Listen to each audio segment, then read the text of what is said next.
Hi, and thanks once again for tuning into the Explaining History YouTube channel.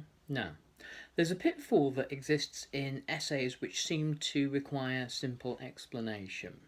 You might get an essay that asks you explain what the conditions were in Italy in the period 1815 to 1848.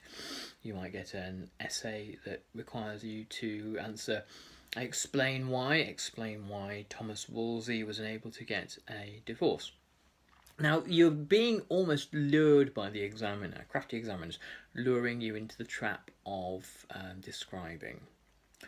Describing and explaining are not the same thing.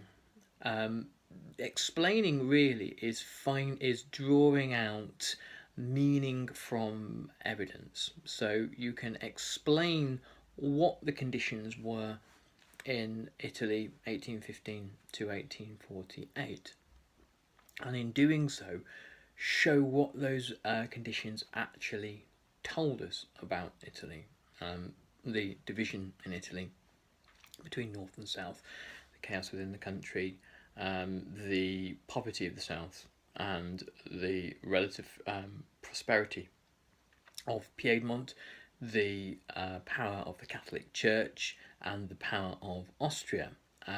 What that all shows us about Italy and the difficulties for unification and that sort of thing is the real kind of essence.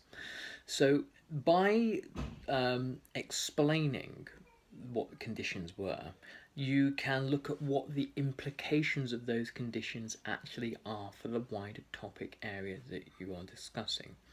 And in looking at explaining what the actions of one individual, like say Wolsey, was, or if we talk about Italy again, what the actions of Cavour or Mazzini were, you're not simply describing them, you're explaining them, you're explaining why these behaviours, why these decisions come about in the first place.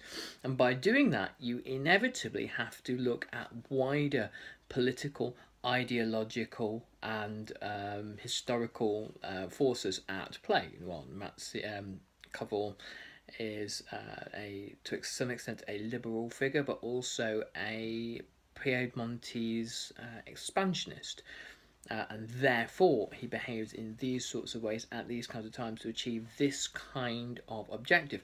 And it's that really that filters through the essay that should come out in the conclusion, that someone like Cavell, or going back to the other example, Wolsey, behaved in these ways for these reasons, and it's the reason almost that's more important than a simple description of the individual's behaviour. That's kind of basically what you're trying to tease out here.